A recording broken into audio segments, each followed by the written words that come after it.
Hello दोस्तों, नमस्कार। आपका स्वागत है मेरे इंग्लिश के इस चैनल पे, जहाँ पर मैं एडिटोरियल के डिस्कशंस करता हूँ। और आज मैंने उठाया है पहला आर्टिकल जो एडिटोरियल का है, जो क्लाइमेट रिस्क पे आया हुआ है। जो क्लाइमेट का क्या रिस्क है मानसून पे या और कोई पर्सपेक्टिव पे, ये बताया गया है इस आर्टिकल में। चलिए डिस्कस करते हैं बिना कोई टाइम वेस्ट किए हुए। The monsoon is nearing its halfway and July, which is among the rainiest month. जुलाई जो सबसे ज़्यादा रेनफुल मंथ रहा है अभी तक का। यहाँ पर आप देख सकते हो ये रिलेटिव प्रोनाउन का यूज गया हुआ है, जो इसका पीछे वाले अर्थ से जुलाई के लिए ये यूज किया गया है। यहाँ पर इसका रिपीटिशन को रोकने के लिए यहाँ पर यूज किया, यहाँ पर ग्रामर का ये कॉन्सेप्ट यूज हो रहा है।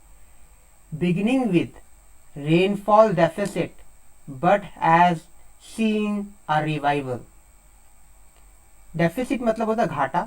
जैसे हम लोग आपने कोई फाइनेंशियल आर्टिकल में इसका मतलब डेफिसिट का मतलब घाटा था। रेनफॉल की कमी हुई पहले शुरुआत में तो, लेकिन अब उसने उसकी रिकवरी कर ली, मतलब फिर से वो एनर्जी आ गई। रिवाइवल मतलब होता है रिकवरी, रीबर्थ, इसका ये मतलब होता है। Most of the last week, most के साथ आपने ज़्यादातर पढ़ा होगा कि द मोस्ट लिखा जाता है सुपरलेटिव डिग्री में, पर यहाँ पर मोस्ट का तो अधिकांश है, ज़्यादातर, तो हम द का प्रयोग यहाँ पर नहीं करेंगे। कंपैरिजन के लिए यहाँ पर यूज नहीं हो रहा है। The most of the last week, पूरा जो लास्ट वीक अभी के हैं, all India rainfall has been over 50% more than what is normal for the time of the year. मतलब कि 50% से भी, जो नॉर्मल रेन से भी ज़्यादा रेन हुई है।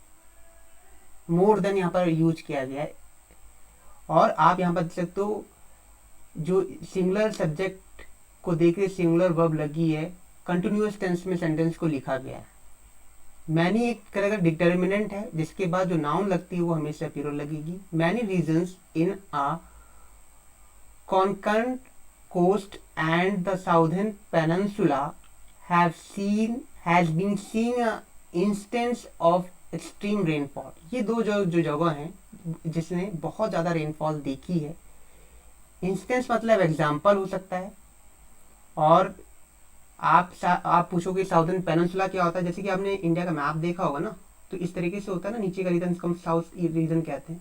तो इस रीजन में ज़्यादा बहुत रेन देखी गई है। According to Indian meteorological department data on the regional distribution, इनका जो डेटा है, जो इंडियन मेट्रोलॉजिकल डिपार्टमेंट एक तरीके का हमारे यहाँ की संस्था है जो टेम्परेचर और इन सबको देखती है, उसका डेटा ये बता रहा है कि southern peninsula has seen 25% more rain देखी है उसने जुलाई और 25 जुलाई के बीच में। 1 जुलाई से लेकर 25 जुलाई के बीच में बहुत ज़्यादा रेन देखी है। आप यहाँ पर देख सकते हो ग्रामर का कॉन्सेप्ट जानने की कोशिश। सब्जेक्ट यहाँ पर साउथर्न पेनिनसुला है, उसको देख के वर्ब लगी है, सिंगुलर वर्ब लगी है और थर्ड फॉर्म लगी है, यानी कंटिन्यूअस, प्रेजेंट कंटिन्यूअस यहाँ पर यूज हुआ है। And then what is normal, इस पीरियड में जैसी जितनी होती थी उससे ज़्यादा बारिश हो रही साउथर्न पेनिनसुला में। Rain in Mahabaleshwar and Maharashtra was continental. Torrential means होता है आपका, कहते हैं, अगर आप कहना चाहो कि बहुत ज़्यादा मात्रा में मतलब सैलाब आ गया, बारिश का सैलाब आ गया, उससे कहते हैं टोरेंटियल। तो आप यहाँ पर देखो मेन सब्जेक्ट जो है ना वो रेनफॉल है, उसको देख के यहाँ पर क्या लगा, वॉज कोई वर्ब लगी है। ठीक है, यहाँ पर ग्रामर का ये कॉन्सेप्ट है। Enough to beat is all time record, सारे ही रिकॉर्ड तोड़ दिए, इतनी ज़्यादा मुंबई में बारिश हो गई। The monsoon is characterise by unexpected variability. जो मानसून है ना वो इतने ज़्यादा उसमें वेरिएशंस देखने को मिल रहे हैं, अनएक्सपेक्टेड वेरिएशन मिल रहे हैं कि जो हमारा फोरकास्ट मॉडल है ना वो इन सबको कैप्चर नहीं कर पा रहा, लिमिटेड वे है। ठीक है, समझ में आया। हाउएवर मच एविडेंस, यहाँ पे कॉन्सेप्ट ग्रामर का है, मच एविडेंस। मच आप जानते हो, मच और लिटिल का यूज जानते होगे। मच यहाँ पर डिटर्मिनेंट है, इसके बाद अनकाउंटेबल नाउन लगा है, एविडेंस का प्लूरल ना बना देना क्योंकि एस ई एस नहीं लगा होगा इसमें। Is cumulating that there is a decisive change in the climate pattern। ऐसे एविडेंस मिले हैं कि बहुत ज़्यादा चेंजेस हो रहे हैं क्लाइमेट में, वो साफ दिख भी रहा है.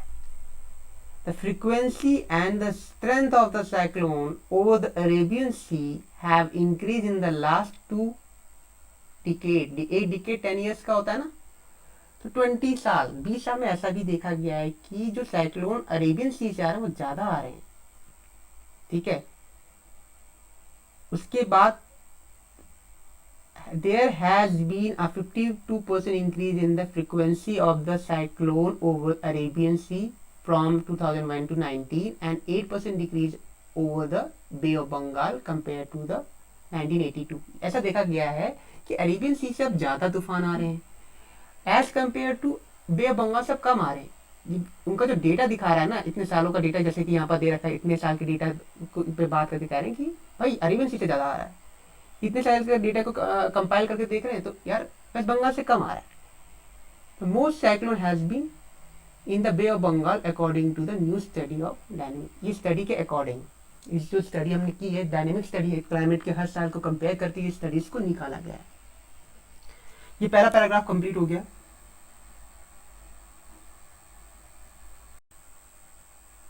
सेकेंड पैराग्राफ स्टार्ट करते हैं.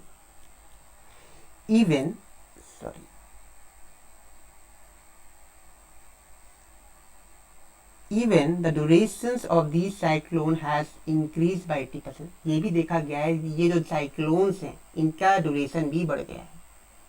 ठीक है, माने उनका समय बढ़ गया है कि अब वो तूफान एक दिन के से ज़्यादा रह रहा है, 2 दिन के लिए रह रहा है, ऐसा समय ड्यूरेशन बढ़ गया है. More cyclone are bringing in more moisture from Arabian sea and continue to extreme rainfall events over the west coast. ये भी देखा जा रहा है कि साइक्लोन ज़्यादा मॉइस्चर ला रहा है, ज़्यादा पानी ला रहा है अरेबियन सी से, और उसकी वजह से बहुत ज़्यादा रेनफॉल हो रही है वेस्टर्न कोस्ट में. ठीक है, the most recent example being the cyclone Takte in the May, which इसके लिए यूज हुआ है at 185 km per hour was the amongst the strongest and cyclone to approach Mumbai. ये जो इसकी स्पीड जो थी साइक्लोन की 185 थी, जिसने हिट किया मुंबई को, और स्ट्रॉन्गेस्ट माना गया है. आप देखो यहाँ पर सुपरलेटिव डिग्री के साथ आकर यूज होता है, द मोस्ट स्ट्रॉन्गेस्ट. यहाँ पर ग्रामर का कॉन्सेप्ट आप देख सकते हो. They driven the storm surge that flood the coast. इतना ये अपने साथ इतना पानी लेके आया जिसने भर दिया पूरे कोस्ट को, मतलब इलाके को.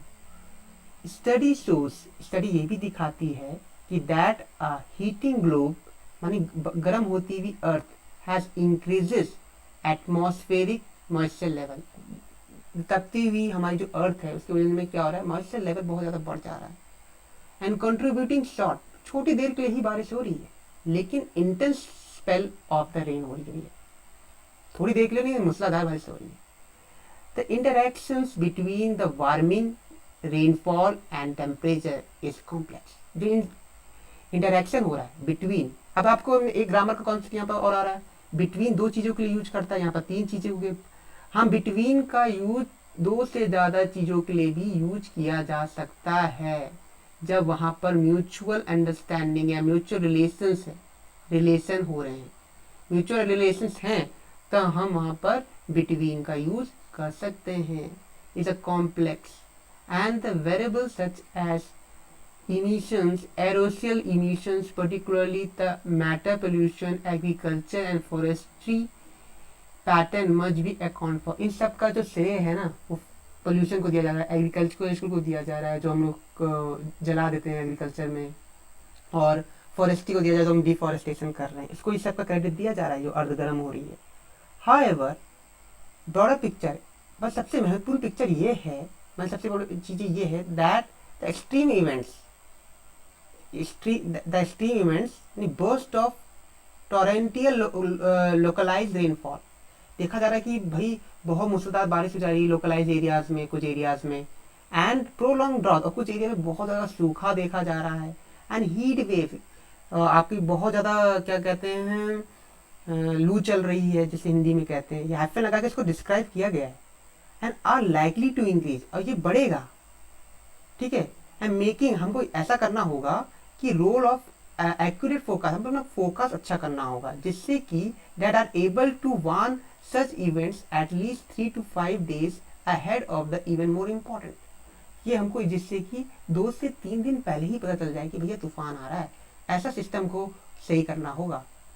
बट द बिगर चैलेंज, हमारे पास बहुत बड़ा चैलेंज ये है to undertake so called climate proofing of the most vulnerable region. हमको एक ऐसा क्लाइमेट प्रूविंग चीज़ें बनानी होंगी जो रीजन ज़्यादा पानी के पास है, जहाँ ज़्यादा बारिश होती है, वहाँ पर इस तरीके के स्ट्रक्चर्स बनाने होंगे जिनको इससे इफेक्ट ना हो। And taking the warnings of the scientist this assessment seriously. Assessment, भैया जो साइंटिस्ट कह रहे हैं ना उसको सीरियसली लेना चाहिए। इंडिया में ऐसा है नहीं, साइंटिस्ट लोग तो उसका प्रीति लेते हैं। Evacuations ahead of the flood or a cyclone are not always effective, and what is needed is limited structures in place that has marked vulnerable। भाई खाली करवा देना एरिया को फ्लड से पहले, साइक्लोन से पहले, ये कोई बहुत ही अच्छा तरीका नहीं है, इफेक्टिव मेथड नहीं है। इसके जगह में अगर हम स्ट्रक्चर्स को अच्छा कर दें, जहाँ पर जो वर्नेबल एरियाज हैं, जो कमज़ोर एरियाज है, वर्नेबल मतलब कमज़ोर एरियाज हैं, वहाँ पर अगर हम स्ट्रक्चर अच्छा बनाते हैं, वो ज़्यादा बेनिफिशियल रहेगा, वो ज़्यादा फले फूलेगा। Just as it possible to plan earthquake resilient structures and cite them scientifically but hard to anticipate a major quake। इस लाइन का मतलब क्या है कि जैसे कि अर्थक्वेक है, हम कोई अर्थक्वेक में हम ऐसी बिल्डिंग बना सकते हैं कि भाई जो जिसको भूकंप से कुछ ना हो, और भूकंप से कुछ ना हो, एंड साइड जो है, और ऐसा लचीली साइड्स बना सकते हैं। रिसैलियंट मतलब होता है, रिसैलियंट मतलब लचीलापन, स्ट्रक्चर्स बना सकते हैं। तो जिससे कि हम क्विक तो हमको बता के तो आएगा नहीं अर्थक्वेक, तो इसलिए हम ऐसे स्ट्रक्चर बनाएं। तो वही similar pattern, most similar proper planning can ensure, ऐसी ही प्लानिंग इंश्योर करनी है हमको यहाँ पर भी, इंश्योर अगेंस्ट द इनएविटेबल, टाला ना जाने योग्य एक्सट्रीमिटीज ऑफ नेचर। मतलब जो ये नेचर में आ रहा है ना, भूकंप हो गया ये और बारिश हो गई, ऐसे ही इन दो, इसको भी हम बारिश को इसी तरीके से पैटर्न से हमको करना है। The International Climate Change Agreement to limit the greenhouse gas emissions will yield benefit only in the very long term। जो हम एग्रीमेंट कर रहे हैं ना, ये बहुत आगे जाके इसका कोई बेनिफिट देगा, अभी हमको बेनिफिट चाहिए तो हमको, but what is done in the near future, जो हमको अभी करना है फ्यूचर में, will means a difference between the surviving, वो बहुत बड़ा डिफरेंस पैदा करेगा सर्वाइविंग में एंड थ्राइविंग में, फलने फूलने में। तो आपको समझ में आया होगा ये आर्टिकल, और अगर आपको ऐसी ही वीडियो चाहिए तो मेरे यूट्यूब पे फॉलो करें और वीडियो को लाइक करें और शेयर करें। Till then goodbye for next session, bye bye.